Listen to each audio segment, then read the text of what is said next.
Hello aspirant, welcome to civil Sangram. I hope आप बहुत अच्छे होंगे और आपकी तैयारी बहुत अच्छी चल रही होगी। हम लोगों ने अभी तक डोज 1, डोज 2 करेंट अफेयर का कंप्लीट किया। आज हम लोग डोज 3 को बहुत अच्छे तरीके से करने जा रहे हैं, बिना समय बिताए हुए, बिना समय वेस्ट किए हुए, व्यतीत किए बिना हम लोग लेक्चर 3 डोज 3 का शुरुआत कर रहे हैं। चलिए आइए कलम कॉपी लेकर के आप लोग अपने आप को कस लें और जिन्हें उत्तर पता हो वो उत्तर कमेंट बॉक्स में दें और सही उत्तर ही दें। गलत उत्तर देंगे तो यहाँ से आपको रिप्लाई मिलेगा कि योर आंसर इज रॉन्ग।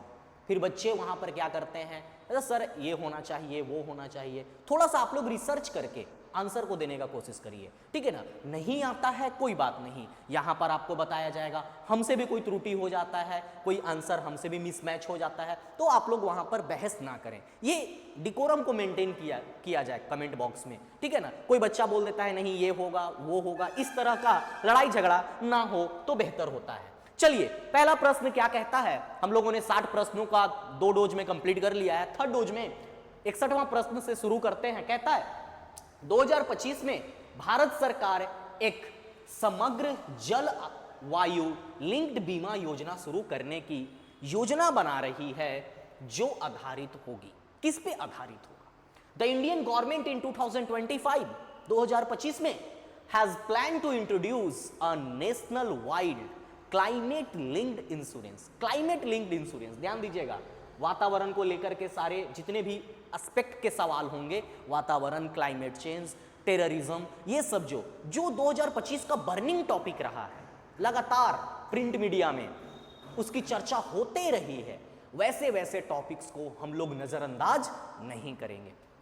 तो सरकार इस पे किस पे बात कर रही है? सरकार बात कर रही है परिमित ट्रिगर्स और मौसम मानदंडों पर। सरकार बात कर रही है पैरामीट्रिक ट्रिगर्स। ये क्या कहता है सर? उत्तर तो हम आपको बता दिए। सरकार योजना ला रही है और केरल में जिस तरह का अभी हाल में ही मौसम खराब हुआ था, जिसके वजह से सरकार ने इस योजना का इंप्लीमेंटेशन यानी लागू करने का निश्चय भी किया और उस पर कुछ हद तक इंप्लीमेंटेशन भी हुआ, लागू भी किया। लेकिन ये योजना क्या है सर?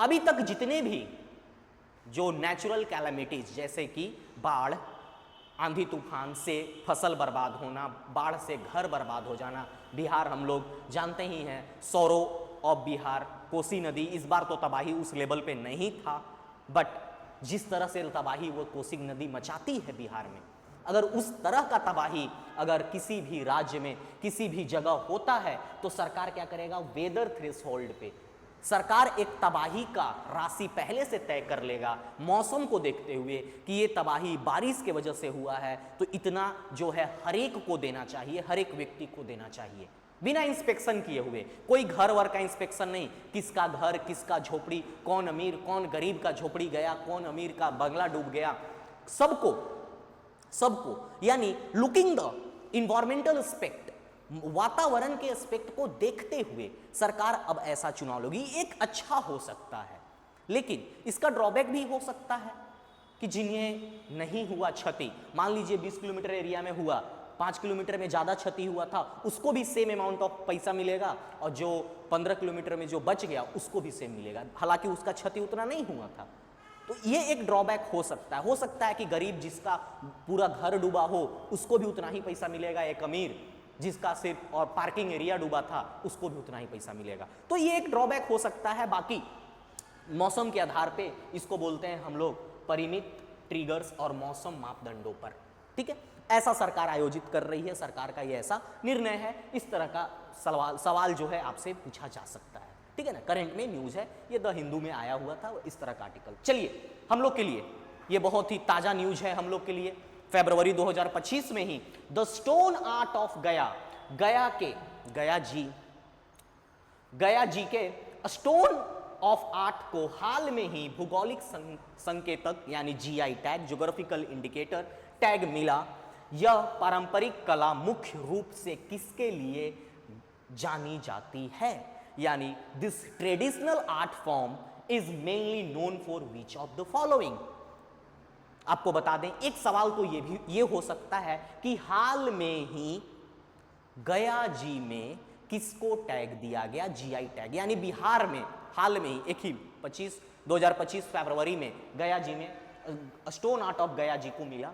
स्टोन आर्ट ऑफ गया, यहाँ का जो स्टोन आर्ट है, जो बोलते हैं ना पत्थर पे स्ट्रक्चर बनाना, पत्थर से निकासी करना, मूर्ति बनाना, उसके लिए गया में स्टोन आर्ट ऑफ गया को दिया गया है geographical indicators, GI tag.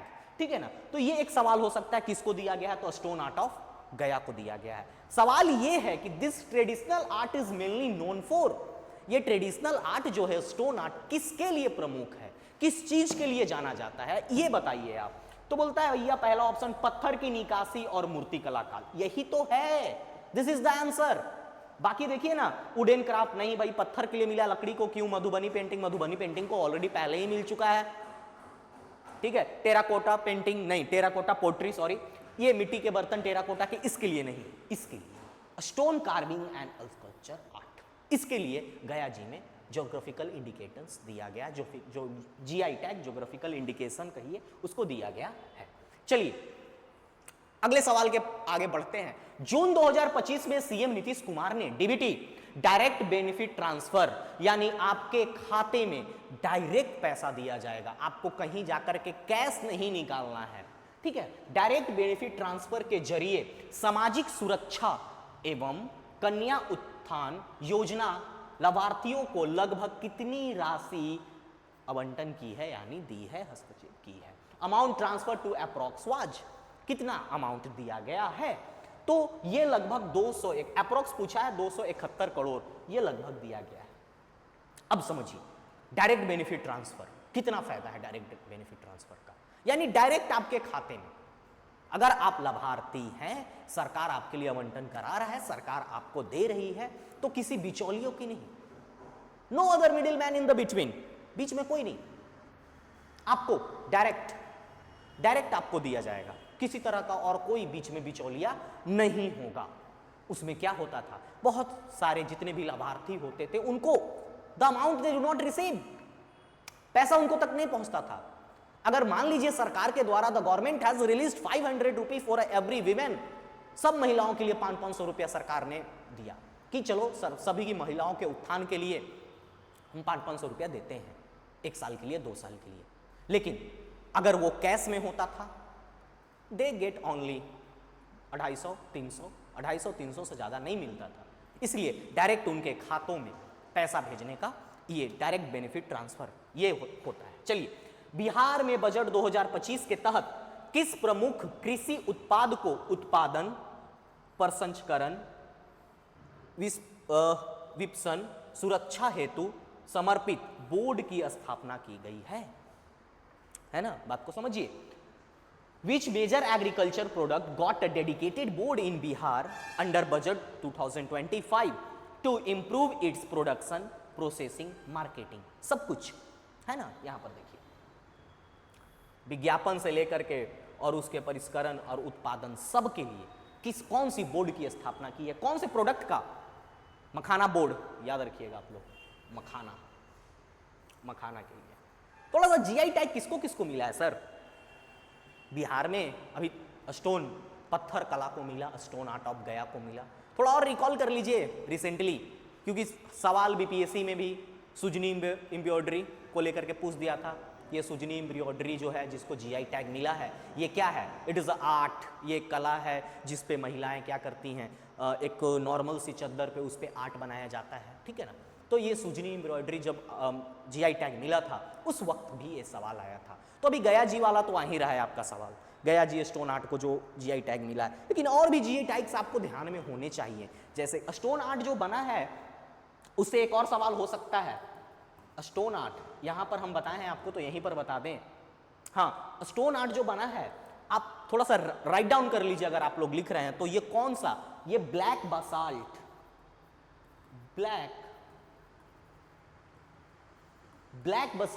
Black basalt से इस आर्ट को बनाया जाता है, यानी जो इसका मूर्ति बनता है वो ब्लैक बसाल्ट से। ऐसे ऐसे सवाल भी पूछे जा सकते हैं। और एक व्हाइट लाइमस्टोन, चूना पत्थर, इससे ये थोड़ा सा आप लोग नोट डाउन कर लीजिए और कमेंट में आप लोग बताइए कि जैसे स्टोन आर्ट ऑफ गया जी को मिला, ठीक है ना, उसी तरह से आप लोग कमेंट कर दीजिए, भर दीजिए एकदम लाइन से, मघी पान, कतरनी, कतरनी राइस, उसके बाद जर्दालू आम, इस तरह से आप लोग भर दीजिए, एकदम कमेंट को भर दीजिए। और किसको किसको मिला है, इधर मखाना है, हो ही गया। तो जितने भी बिहार में जितने भी, एक लाइन से आप लोग लीची से शुरू करिए, जहाँ से आपको शुरू करना है, जर्दालू से शुरू करिए, लीची से शुरू करिए, मघी पान से शुरू करिए, जहाँ से शुरू करिए। भागलपुर सिल्क मत भूलिएगा, सिल्क सिटी, वहाँ से शुरू करिए। तो आप लोग जो जितने भी 7-8 हैं, सबको आप लोग लाइन से कमेंट में लिखिए और उसका जवाब दीजिए। चलिए नेक्स्ट, भारत के विरोध नीति 2025 में ब्रिक्स के अलावा किस क्षेत्रीय संगठन को प्राथमिकता दी गई है? ब्रिक्स के अलावा कहां? भारत के विदेश नीति में the foreign policy of India 2025 which regional bloc, क्षेत्रीय bloc is given emphasis apart from BRICS? BRICS में बिम्स्टेक को दिया गया है। चिक चिक के अखबार में आया था, एडिटोरियल भी आया था, BIMSTEC is being recognised as, इस तरह से BIMSTEC is being recognised as regional bloc, ठीक है ना, इस तरह का। इस पे बहुत एडिटोरियल भी आया था दोनों पेपरों में, तो Indian express and the Hindu दोनों में आया था। तो ये थोड़ा सा इंपॉर्टेंट हो जाता है आप लोग के लिए, ध्यान दीजिएगा। चलिए नेक्स्ट, भारत की यूएनडीपी मानव विकास सूचांक 2025 में बेहतर रैंक का कारण क्या है? रैंक पिछले क्वेश्चन में करा चुके हैं हम, रैंक क्या है, ठीक है ना, इसका रैंक क्या है? UNDP, India improved the rank in UNDP human development index 2025। Rank improve किया, रैंक आपको बता दिया, रैंक आप कमेंट करिए, ठीक है ना। बट किसके वजह से, व्हाट आर द फैक्टर्स, क्या क्या फैक्टर्स थे जिसके वजह से, और कौन सा ऐसा फैक्टर है गिवन में से जिसके वजह से भारत का रैंक इंप्रूव्ड हुआ है यूएनडीपी में? सुंदर सवाल है, सुंदर सवाल है। और ऐसे ऐसे सवाल जो है हमारे कमीशन के द्वारा, चाहे बीपीएससी कमीशन तो प्यारा सा सवाल बनाता ही है, rest other SI, TRE, AEDO upcoming exam, जो एकदम हवा मार्केट में बनाया हुआ है, the person are so much disappointed, इस तरह से मुंह लटका करके कि सर कैसे होगा करंट अफेयर, कैसे होगा करंट अफेयर, थोड़ा थोड़ा करके 30-30 का डोज लेते चलिए, by me the doctor here, ठीक है ना। चलिए नेक्स्ट, इसमें क्या होगा सर? लिटरेसी इंप्रूवमेंट नहीं, हेल्थ केयर इंप्रूवमेंट। हम लोगों ने स्वास्थ्य में, स्वास्थ्य सेवा में सुधार किया है, इसके वजह से we are getting good rank in UNDP human development, ठीक है। चलिए नेक्स्ट, G20 शिखर सम्मेलन 2025 में भारत ने किस मुद्दे पर विशेष जोर दिया है? मुद्दा बहुत सारा हुआ था, मुद्दा तो क्लाइमेट चेंज का भी हुआ था, टेररिज्म का भी हुआ था, विशेष रूप से ध्यान दिया था क्या? At GI summit 2020, G20 summit 2025 India focused on, India ने खास तरह से फोकस किस पे दिखाया? तो इंडिया ने फोकस दिखाया digital public infrastructure and AI regulation. AI regulation बहुत न्यूज में है, बहुत ज्यादा न्यूज में है।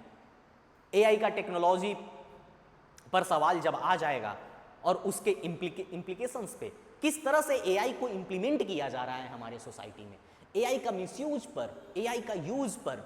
अभी देखा आपने कल के करंट अफेयर्स में हमने बताया कि बिहार चुनाव आयोग, वैसे तो चुनाव आयोग ने बिहार के चुनाव को मद्देनजर रखते हुए 8 तारीख को आचार संहिता का रूल उसको किया था। उसके बाद 9 तारीख को एक और प्रेस रिलीज करता है और खास करके उसमें इंपॉर्टेंट पॉइंट बताता है, एआई का वीडियो अगर आप बनाते हैं प्रचार के लिए तो आप उसमें लेबलिंग करोगे।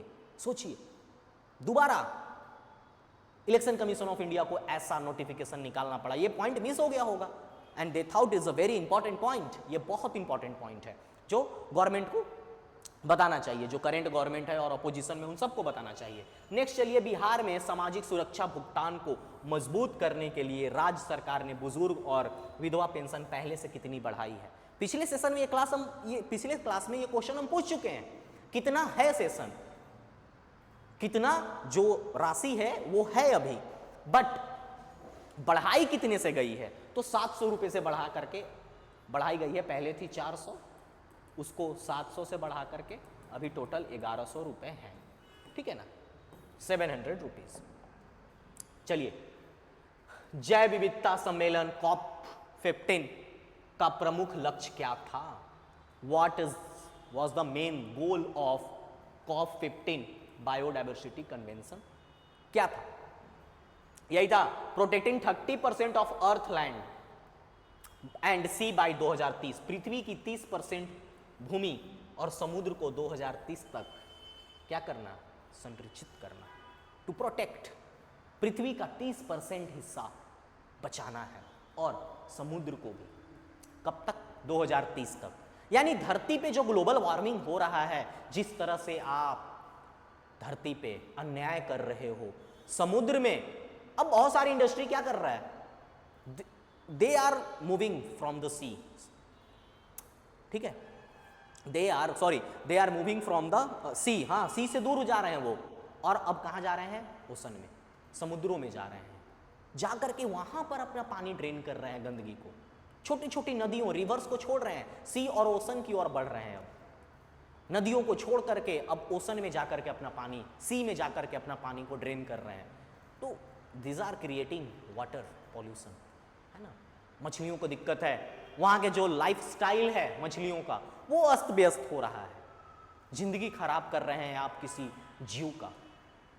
इसको लेकर के COP15 में बातें उठी है कि हम लोग इसको संरक्षित करेंगे, हम लोग इसको सेफगार्ड करेंगे, ठीक है। According to RBI September 2025 report, India GDP growth projection for the financial year 2025-26। RBI सितंबर 2025 की रिपोर्ट के अनुसार 2025-26 के लिए भारत की GDP वृद्धि का दर अनुमान क्या है? अनुमान क्या है? वृद्धि दर 6.3%, 6.3% है, ठीक है ना। अभी हम लोग का सितंबर में रिपोर्ट आया था कि GDP हम लोग का ग्रोथ हुआ है, वो सारे क्वेश्चंस हम लोग करा दिए हैं। वर्ष 2025 में ब्रिक्स समूह के औपचारिक रूप में कौन सा नया देश शामिल हुआ है? Officially joined the BRICS in 2025। BRICS का मीटिंग में जो ज्वाइन हुआ वो कौन सा है? इंडोनेशिया। और इंडोनेशिया कौन सा बन चुका है? 10th बन चुका है। ब्रिक्स 2001 का सपना, 2001 में इसकी सपना को देखा गया था। उसके बाद इसमें कौन कौन थे? स्टार्टिंग में जब इसका नींव धरा गया तो इसमें थे Brazil, Russia, India and China, 4 ही थे। ब्रिक्स था। ब्रिक्स बना 2010 में, जब इसमें साउथ अफ्रीका ऐड हुआ, ठीक है ना। ब्रिक्स 2010 में बना, जब इसमें साउथ अफ्रीका ऐड होता है। चलिए, अगस्त 2025 में प्रधानमंत्री मोदी ने गया बिहार में 12,000 करोड़ की विकास कार्यों का उद्घाटन किया। निम्न में से कौन सा परियोजना शामिल नहीं है? नहीं पे ध्यान देंगे। In August 2025 PM Modi inaugurated development project worth 12,000 crore in Gaya Bihar. Which of the following was not one of the following project? इसमें से कौन नहीं है? ये सब तो बात बोले ही थे। Bridge upgrade between north and south Bihar बनाएंगे, कंप्लीट भी एक हो चुका है हम लोग का, आगे देखेंगे। 660 मेगावाट थर्मल पावर प्लांट, इसके बारे में कहा इन्होंने, बक्सर में बनाएंगे हम, ठीक है। मेट्रो रेल प्रोजेक्ट इन गया, ऐसा कोई बात इन्होंने नहीं कहा है। पटना वाला तो पहले कंप्लीट हो जाए, अभी 3 स्टेशन में 6 तारीख को रन किया गया है, 3 स्टेशनों पे, अभी पटना वाला तो कंप्लीट हो जाए, तब ऐसे गया बोध गया की बातें हम लोग करेंगे, ठीक है ना। केंद्रीय मंत्रिमंडल ने चिकित्सा शिक्षा के विस्तार को मंजूरी दी। निम्न में से कौन सा विवरण इस निर्णय के बारे में सही है? करेक्ट पूछता है। The union cabinet approved the expansion of medical education. Which of the following statement is correct about this decision? हाल में ये भी बहुत प्रिंट मीडिया में आया था, 3-4 दिन एकदम, इस पे बहुत सारे डॉक्टरों का अपना अपना राय था कि ये बहुत अच्छा हुआ। किसी को कहना था कि ये थोड़ा सा ज़्यादा सीट्स बढ़ा दिया गया है, कंपटीशन को देखते हुए ये चीज़ थोड़ा हेल्दी नहीं है। मतलब पॉजिटिव और निगेटिव एस्पेक्ट्स दोनों रखे गए, दोनों प्रस्ताव रखे गए थे इसका। तो चलिए, इसमें क्या था? It include adding 5,000 PG seats, PG में 5,000 सीट्स का समावेशन, ठीक है ना। बाकी तो निगेटिव स्टेटमेंट है, देखिए ना, रिड्यूस सीट घटाने का बात ही नहीं कर सकते हैं, ठीक है ना। आप लोग ऐसे भी ऑप्शन के साथ छेड़ सकते हैं, ठीक है ना। ये निगेटिव स्टेटमेंट है, अब्सर्ड स्टेटमेंट है, ऐसा स्टेटमेंट नहीं हो सकता। जब अप्रूवल मिला है तो भाई पहले से मान लीजिए 2,000 सीट है, घटा करके 1,500 तो नहीं करेगा ना, 2,000 से 2,200 कर सकता है, 2,500 कर सकता है सरकार, घटाएगा तो नहीं। ऑलरेडी ऐसे मेडिकल नीट और नीट PG जैसे एग्जाम में इस तरह का नहीं किया जा सकता है, ठीक है ना। सरकार ने प्रधानमंत्री फसल बीमा योजना और पुनः संरचित मौसम आधारित बीमा की कुल राशि 2025 तक बढ़ाने की मंजूरी दी। स्वीकारता राशि क्या है? यानी the government increase the total outlay for the Pradhan Mantri Fasal Bima Yojana and the weather based crop insurance. यानी समझ रहे हैं ना, मौसम आधारित बीमा कुल राशि, मौसम आधारित यानी जो फसल मौसम के अकॉर्डिंग होता है उसी वैसे फसल को, और टोटल प्रधानमंत्री फसल बीमा योजना तो है ही, इन दोनों योजनाओं को मिला करके इंश्योरेंस अंटिल 2025-26 अप्रूव्ड आउटले कितना अनुमति और दिया गया है, वो है 69,515.71 करोड़। ठीक है ना, ये इतना उन लोग को अप्रूवल मिला है। ठीक है, चलिए जून 2025 में बिहार पहला राज्य बना जिसने नगर शहरी निकाय चुनावों के लिए निम्न में से किस तकनीकी को अपनाया? The Bihar became the first Indian state to introduce which of the following in June 25 municipal और अर्बन पोल्स। कौन सा? Mobile e voting system by apps, mobile e voting system app के जरिए। ये आप लोग ध्यान दीजिएगा, चुनावी साल है, चुनावी माहौल है, तो आप लोग को थोड़ा ऐसे ऐसे प्रश्नों को देखना होगा। चलिए, बजट 2025 के अंतर्गत किस क्षेत्र को फंड ऑफ फंड्स योजना और डीप टेक एआई एंड आर&डी आवंटन से महत्वपूर्ण बढ़ावा मिला? Under the budget 2025 which sector received a significant boost via the fund of fund scheme and the deep tech AI R&D allocations? Startup and innovation ecosystem, याद रखिएगा, startup एवं नवचार प्रणाली, इसको दिया गया है, आवंटन दिया गया है, हेल्प दिया गया है इससे। ठीक है, आप लोग इसे याद रखिएगा, ध्यान दीजिएगा। चलिए नेक्स्ट पढ़ते हैं। यूपी सरकार ने किस नीति के अंतर्गत सेमीकंडक्टर निर्माण के लिए जमीन लागत में रियायत और अन्य प्रोत्साहन किया? The scheme was approved by the Uttar Pradesh government providing the land cost waiver and other initiative for the semiconductor and manufacturing। Semiconductor खास करके 2023-24 वाले साल में बहुत धमाल मचाया कि कोई भी ऐसा एग्जाम नहीं था जिसमें सेमीकंडक्टर को लेकर के और पीएम विश्वकर्मा स्कीम और इतने सारे स्कीम को लेकर के सवाल नहीं पूछा गया। पोषण स्कीम, ये सब देखिए, ये सब फेमस स्कीम्स हैं जो जिनका रिलेशन बहुत सारे फैक्टर्स से होता है, तो इनको सवाल में ऐड करना अनिवार्य है। ठीक है ना, तो ऐसे ऐसे स्कीम्स को, तो इसका था यूपी सेमीकंडक्टर पॉलिसी 2024, ये न्यूज में आया था वापस से। ठीक है ना, क्यों न्यूज में आया था सर?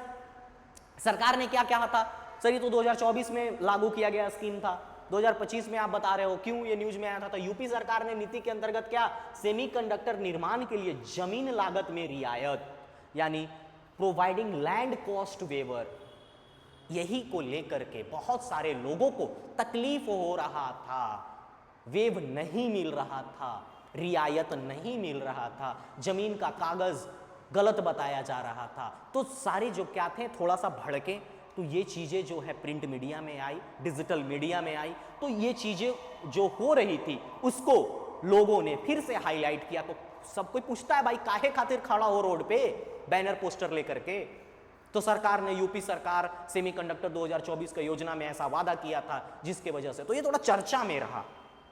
ठीक है ना, सरकार को जवाबदेही बनाया, इस वजह से थोड़ा चर्चा में रहा था। सरकार ने घरेलू दुर्लभ पृथ्वी चुंबकीय रेयर अर्थ मैग्नेट के उत्पादन को बढ़ावा के लिए लगभग 7300 करोड़ की किस प्रमुख योजना में मंजूरी दी है? The major scheme did the government approve costing around 7300 crore 7300 crore to boost domestic production of rare earth magnet. धरती में रेयर अर्थ मैग्नेट को, तो उसको मैग्नेट स्कीम ही कहा गया है। अब बच्चा लोग सोचेगा कि सर एग्जाम में ऐसा थोड़ी होता है, बहुत सारा ऑप्शन है, उसका ऑप्शन जो होता है उसमें बहुत सारा स्कीम का नाम ही थोड़ी होगा। मैग्नेट स्कीम, मैग्नेट का खोज है तो मैग्नेट स्कीम, तो बच्चा लोग सोचता है कि ऐसा तो फुसलाने के लिए दे दिया है ऐसा ऑप्शन, लेकिन सही में इसका नाम मैग्नेट स्कीम है। ठीक है ना, तो ऐसे ये इसका उत्तर होगा। चलिए 2025 में मुंबई यात्रा के दौरान किस ब्रिटिश नेता ने भारत की आधार प्रणाली को, यानी आधार कार्ड सिस्टम जो हम लोग आधार यूज करते हैं, मैसिव सक्सेस कहकर प्रशंसा की? बहुत ये बहुत देखने में बचकाना सवाल लगता है, लेकिन ये बहुत इंपॉर्टेंट सवाल है। क्यों? द यूके लीडर, कोई यूके यूनाइटेड किंगडम का लीडर है भाई, वो भारत में आया है और उसको क्या लगा? Aadhaar system, praised the Aadhaar system during his visit to Mumbai, calling it is a massive success. बोलता है भारत का ये बहुत बड़ा सक्सेस है, बहुत बड़ा जीत है, ये बहुत अचीवमेंट है, बहुत कहकर बहुत प्रशंसा किया उसने। तो ये न्यूज में आया। हम लोग को कोई विदेश आदमी का कह दे, थोड़ा सा बात कोई कह देता है तो हम लोग बहुत ही उस चीज को लेकर के सेंसिटिव हो जाते हैं, बहुत भावुक हो जाते हैं। तो उसी तरह से हम लोग भावुक हो गए, तो भावुक हो गए तो लेकर के पूरा सोशल मीडिया से लेकर के हर जगह हम लोग पोस्ट बना बना कर डालने लगे। क्या डालने लगे कि Keir Starmer has said about this our country, यही उनका नाम है, हमारे देश के बारे में बड़ाई कर रहे हैं। तो बहुत ज्यादा स्पैमिंग होने लगा, न्यूज होने लगा, तो ये चर्चा में बहुत रहा। ठीक है ना, कुछ दिन ही वायरल चीजें कुछ दिन ही होता है, परमानेंसी इज परमानेंसी। अगर तुम्हें थोड़ी दिन की कामयाबी है तो तुम उड़ोगे बहुत ऊंचा, लेकिन अगर तुम्हारी कामयाबी सालों सालों तक की है तो तुम जमीन से जुड़े रहोगे, बोलते हैं ना। तो this are the thing, viral चीजें बहुत कम समय तक चलती है, एंड द पर्सन और the thing which to be permanent, जो एकदम सालों साल की होने वाली है, वो तो लंबा चलेगा और वो हमेशा जमीन से जुड़ा होगा, धकाक से वायरल नहीं होता है। Like me, I am not getting viral in a very few second, I think I will be the permanent, है ना। इसलिए चलिए, बिहार में 2025 चुनाव के दौरान एक राजनीतिक वादा है ना, बिहार में चुनाव है तो भाई एक वादा है कि हर परिवार को एक कानून के जरिए मिलेगा। क्या मिलेगा भाई? वादा है कि हर परिवार को एक कानून के जरिए एक नौकरी मिलेगा भाई, ऐसा कुछ वादा है। In Bihar one political promise for the election is to pass a law ensuring every family will get. क्या मिलेगा? वही सवाल है कि बिहार 2025 चुनाव के दौरान एक राजनीतिक वादा है कि हर परिवार को एक कानून के जरिए मिलेगा। क्या मिलेगा? कम से कम एक सरकारी नौकरी, यही तो वादा है, कम से कम एक सरकार। किसी पॉलिटिकल पार्टी का नाम नहीं पूछता आपसे, ये पूछता है, ऐसा सवाल पूछा गया है कि गवर्नमेंट ने भाई ये क्या किया 2050 चुनाव के दौरान, राजनीतिक वादा है, ठीक है ना, पॉलिटिकल प्रॉमिस है। और ये पॉलिटिकल प्रॉमिस जो है बहुत जोर शोर से चल रहा है कि ठीक है, सरकार में आने दीजिए एक एक घर में सरकारी नौकरी। What a craze for a government job, कितना क्रेज है गवर्नमेंट जॉब का। बट ये क्रेज एक समय था, the craze was for industrialist, उद्योगपतियों का क्रेज, खैर उनका अभी भी कम नहीं हुआ है, बट गवर्नमेंट्स का जो क्रेज आया है एम्प्लॉय का, वो 2014-15 के बाद से ज़्यादा हुआ है। And it has started already 2010 के पास, 2010 से आसपास ये क्रेज शुरू हो चुका था। और आज देखिए क्रेज नहीं है, पागलपंती है। तो all youth are draining their energy besides this, पूरे यूथ जो छोड़ दीजिए, जो अधेड़ हो गए हैं, आधा उम्र के हो गए हैं, फिर भी उनको शौक है कि हम नौकरी करेंगे। I have to join in any government sector. Group D में काहे नहीं हमको गिट्टी तोड़ना पड़े, काहे नहीं हमको पटरी पर से कुछ करना पड़े, बट आई विल हैव। भैया सीट एक ही हजार है यार, सीट 900 ही है, सीट 1200 ही है, and the people are fighting like एक अनार के पीछे 100 बीमार वाला। So many other jobs are there, try, हम नहीं कहते हैं कि मत ट्राई करो, try, but do not waste your whole time and energy and money. हर चीज को इतना मत झोंक दो, ट्राई करो। अगर मिल जाता है एक settled job, it is better for you and your family, but my suggestion is that नहीं होता है, then have some other option also, क्योंकि इसमें पूरी जिंदगी को झोंक देना एक बेवकूफ़ी सी होती है। Try to move on, try to move on करना बहुत जरूरी है, इधर from your hard working study to any switching a job, और किसी रिश्ते से भी, है ना। The one of the student called me yesterday, एक स्टूडेंट का कॉल आता है, and in a very short notice I will explain you in the incident कि आप लोग भी भाई तैयारी करने वाले बच्चे हैं, and you all are my students and the colleagues as well, ठीक है ना। तो ये इंसिडेंट मैं आपको बताता हूँ। What was the incident? He might be in some love and he was so much disappointed and he called me, phone किया, बताता है कि सर ऐसा ऐसा बात है and I am suffering from the mental trauma, बहुत परेशान हूँ मैं। उसका यूपीपीसीएस का एग्ज़ाम, अभी यूपीपीसीएस का एग्ज़ाम चल रहा है, तो बोला सर मेरा सेंटर भी है, मेरा सेंटर दिया हुआ है Banaras, and how can I visit like this, कि इस सिचुएशन में मैं कैसे जाऊँगा। तो मैं उसे बहुत चीज़ समझाया, हम उसको समझा रहे थे कि सिचुएशंस आते हैं, you have to fight with the situation, क्योंकि ऊपर वाला भगवान उसी को हार्ड रोल, टफ रोल उसी को देता है who is capable of finishing the job. जो उस रोल को कर जाए उसी को मिलता है। ये रोल जो है, हम लोग वी आर द प्लेयर्स। आप लोग ने पढ़ा होगा विलियम वर्ड्सवर्थ की कहानी। विलियम वर्ड्सवर्थ कहते हैं 7 स्टेजेस ऑफ लाइफ, 7 स्टेज हैं हमारे जिंदगी का, चाइल्डहुड, इन्फेंटेसी, चाइल्डहुड, फिर गार्जियनशिप, उसके बाद ओल्ड एज, ऐसे करके उन्होंने बताया है। तो हम लोग सब यहाँ का है, we all are the actor and the script is given to us and we all are acting. ये धरती, ये धरातल कुछ भी नहीं, एक स्टेज है और हम लोग यहाँ पर नृत्य और नाटक कर रहे हैं। जिसका रोल खत्म, उसका पर्दा close, we the people are performing here only dramas and dance, है ना। वो तो मैंने उसे समझाया, और ऐसे अप्स एंड डाउन्स सबकी जिंदगी में आते रहता है, and we have to fight back. और इतना मानना है कि the god always give opportunity to them, जो सबसे स्ट्रांग होते हैं। So we have to carry on, move on, ठीक है। चलिए आगे बढ़िए।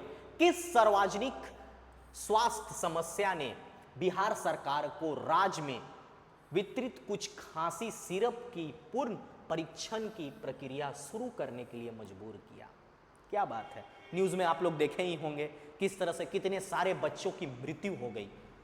मोर than 40 children died due to cough syrup, इसलिए ये न्यूज में है। Which public health issue led to the Bihar government ordering to retest the certain cough syrup distributed in the state, यानी child fatality is linked to the cough syrup. क्यों? तो क्योंकि खांसी syrup से बच्चों की मृत्यु से जुड़ी घटनाओं के वजह से बिहार सरकार में भी इस तरह का जो लेटेस्ट आया कि भैया आप लोग भी सिरप को चेक करिए, हम लोग ऐसा नहीं होने देने सकते हैं। चुनावी साल है, हो सके एक आध गलती हो जाए हमसे, अगर चुनावी साल नहीं हो फिर भी if something mishappening had already happened in any state, किसी अदर स्टेट में ये गलती हो गई है कि दवाइयों का कुछ कॉम्पोजिशन इधर हो गया है, आपके राज्य में चुनाव हो या ना हो, ये आपकी प्रथम ड्यूटी बनती है कि आपके यहाँ भी जितने भी मेडिकल असिस्टेंट में ये कफ सिरप दिया जा रहा है उसको रीचेक करवाएं, ठीक है ना। तो सरकार ने संज्ञान लिया है। तो क्यों लिया है? क्योंकि खांसी सिरप से बच्चों की मृत्यु से जुड़ी घटनाओं के वजह से, ठीक है।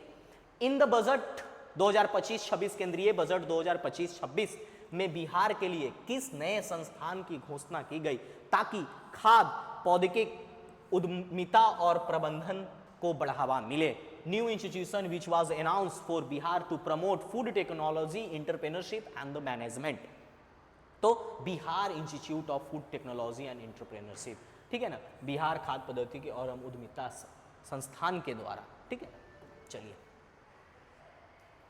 बिहार की नवकृत ऊर्जा नीति 2025 मध्य 2025 में लॉन्च, फाइनेंशियल ईयर 2029-30 तक कितनी अक्षय ऊर्जा क्षमता प्राप्त करने का लक्ष्य रखती है? यानी Bihar renewable energy policy 2025 launched mid 2025 aim to achieve how much renewable energy capacity by financial year 2029-30? ये 23.968 यानी 23.968 गीगावाट की हम लोगों ने अपेक्षा की है कि वी विल अचीव बाय 2029-30। 2025 में उत्तर और दक्षिण बिहार को जोड़ने वाली कौन सी बड़ी अवसंरचना परियोजना की उद्घाटन हुआ? Which major infrastructure project connecting north and south Bihar was inaugurated in August 2025? कौन सा? तो ये कहाँ है? हाँ, आंटा सिमरिया 6 लेन गंगा पुल, आंटा सिमरिया 6 लेन गंगा ब्रिज, इसी का उद्घाटन किया। सीएम जी पहुंचे हुए थे, सम्राट चौधरी जी भी पहुंचे हुए थे। भारत और यूके के CETA 2025 के साथ डबल कंट्रीब्यूशन कन्वेंशन DDC पर हस्ताक्षर किए। इसका मुख्य उद्देश्य क्या है?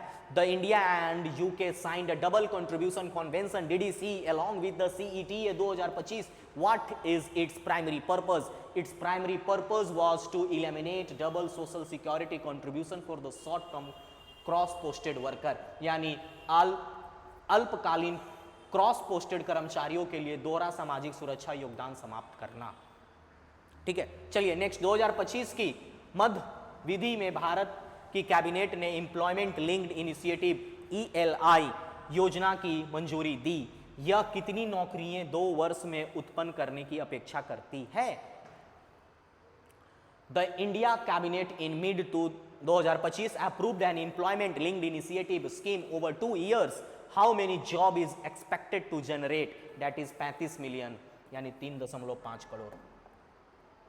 भारत ने 2025 में सामाजिक सुरक्षा हेतु ISA से पुरस्कार जीतकर एक उपलब्धि हासिल की। ठीक है, किस प्रतिशत जनसंख्या को सामाजिक सुरक्षा कवरेज बताया? 64.3 आप लोग को पढ़ा चुके हैं, आप लोग को बता चुके हैं सोशल सिक्योरिटी कवरेज। ठीक है, खेलो इंडिया यूथ गेम 2007वां संस्करण किस राज्य में आयोजित किया गया? आप लोग सबको पता है बिहार में किया गया। 7th edition of Khelo India youth game was hosted in Bihar by Bihar. Financial year 2024-25 में बिहार का 24-25 का पूछ रहा है सर, ध्यान देंगे। GSDP विकास दर अस्थिर मूल्यों पर यानी कांस्टेंट प्राइस पर लगभग थी। कितनी थी? कांस्टेंट प्राइस पर बिहार का GSDP growth rate that was 8.64, 8.64। सामाजिक सुरक्षा सुधारों के हिस्से के रूप में केंद्र सरकार ने सभी नए केंद्र प्रायोजित योजनाओं में DBT के लिए आधार प्रमाणीकरण अनिवार्य किया, जिसका मुख्य उद्देश्य है, क्या उद्देश्य है? As part of social protection reform the Indian government mandate Aadhaar authentication for DBT। बोला भैया आपके खाते में पैसा जब तक नहीं मिलेगा जब तक आप आधार से अपने खाते को लिंक नहीं करोगे। To all centrally sponsored scheme, जितने भी केंद्र के द्वारा स्कीम लाए गए हैं उसके लिए what was the primary motive? Primary motive क्या था, क्या उद्देश्य था? ऐसा क्यों किया सरकार ने, क्यों किया? To enhance transparency and reduce leakage. Starting में जैसे कि मैंने आपको बताया कि 500 रुपए अगर ऑफलाइन दिया जाता था जिसमें से 250-300 ही पहुंचता था लाभार्थी के पास। So to reduce to clean all this leakage, ये लीकेज नहीं तो क्या है? उसको भ्रष्टाचार को खत्म करने के लिए, पारदर्शिता बढ़ाने के लिए और लीकेज को कम करने के लिए, यानी हिंदी में कह सकते हैं प्यार से कि घूसखोरी और लूटमार को कम करने के लिए, है ना, इसको किया गया। इसको सरकार के द्वारा बोला गया कि आधार को अपने खाते से लिंक करिए। अरे भाई खत्म, टाटा बाय बाय, ऐसा हम कहेंगे। लेकिन उससे पहले आपको एक बात कहेंगे कि किसी तरह का कोई कष्ट हो और इसका टेलीग्राम चैनल ये रहा, जहां आपको ये सुंदर सा सारे जितने भी डोज 1, डोज 2 और डोज 3 तीनों डोज आपको कहाँ मिल जाएगा? यही टेलीग्राम चैनल पे आपको मिलेगा। इस टेलीग्राम चैनल पे जैसे कि डोज 1 ऑलरेडी अपलोड कर दिया गया, लेक्चर खत्म होता है उसके बाद ही टीम के द्वारा आप लोग को मिल जाता है। डोज 2 वो भी, डोज 3 आप जब ये वीडियो आपको मिलेगा आपको डोज 3 का PDF भी मिल जाएगा, ताकि आप क्या कर सकें, फोकस करिए क्या कर सकें। एक A4 साइज पेपर लीजिए, उसमें डोज 1 का अगर आप कंप्लीट कर चुके हैं तो अच्छा बात है, एक पेज में नहीं हटेगा, 2 पेज में हटेगा। डोज 2, डोज 3 ऐसे कर करके आप 30-30 प्रश्नों को लिखते चलिए और रिवीजन करते चलिए। और मेरा एक दिन कोशिश होगा कि ऐसे ही लाइव क्लास एक अरेंज करेंगे और जितने भी क्वेश्चंस हुए रहेंगे 10 दिन 15 दिन पे, एक महीना पे कितने होंगे? अगर मोटा मोटी हम 3 दिन क्लास कराते हैं वीक में तो एक महीना में 12 दिन और 3 हिसाब से क्वेश्चन 12 × 39, 390, 400 क्वेश्चन हम 1.5-2 घंटे में लाइव आकर के आपको शुरू से लेकर के लास्ट तक करा दिया जाएगा, अटैच करके सारे PDF को रिवीजन। तो आप लोग इस तरह से कार्य को करिए ताकि आपको करंट अफेयर का भार बोझा ना पड़े। और वी आर ओपन एट गया, हम लोग गया में हैं ऑफलाइन सेंटर के साथ। Central bank of India opposite to Central Bank of India, the civil sangram is operating here with recent BPSC, AEDO batch, TRE batch and upcoming batch. और जो हमारा अपकमिंग बैच है जो क्या है आपका BPSC, इसमें एक और बैच चल रहा है हम लोग का, ऑफलाइन है सारा, प्योरली ऑफलाइन है। जो इसमें हम लोग का चल रहा है एक 71st मेंस, बहुत अच्छा अभी एसए का चल रहा है, बहुत अच्छा बैच, बहुत अच्छे सर के द्वारा।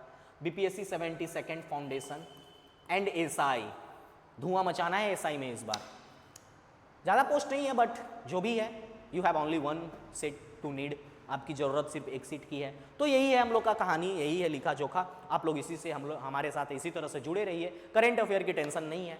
एंड जल्द ही हम BPSC 71st का बहुत सारे बच्चों का डिमांड आ रहा है कि सर जिस तरह पिछले बार आपने प्लेलिस्ट बना करके 70 BPSC मेंस की कहानी को रचा था, एग्जैक्ट क्वेश्चन आपने मैच कराया था, उसी तरह से 71st का भी। तो हम बोले भाई थोड़ा सा रुक जाओ, अभी ऑफलाइन सेंटर में लगे हैं हम, then I will try to make new videos, new topic, जैसे कि पिछले बार किया था। हम आप लोग के लिए फ्री ऑफ कॉस्ट वो लाएंगे, जरूर लाएंगे। इसी तरह से आप लोग हंसते रहिए, पढ़ते रहिए, मुस्कुराते रहिए। एंड एनी डाउट, किसी तरह का डाउट हो तो this is the contact number, ये कॉन्टैक्ट नंबर है, इस पर आप कॉन्टैक्ट करिए, पूछिए रिगार्डिंग। और हम तो यही चाहेंगे, you will keep smiling, study hard until you get selected. Very very thankful to you all, thank you so much.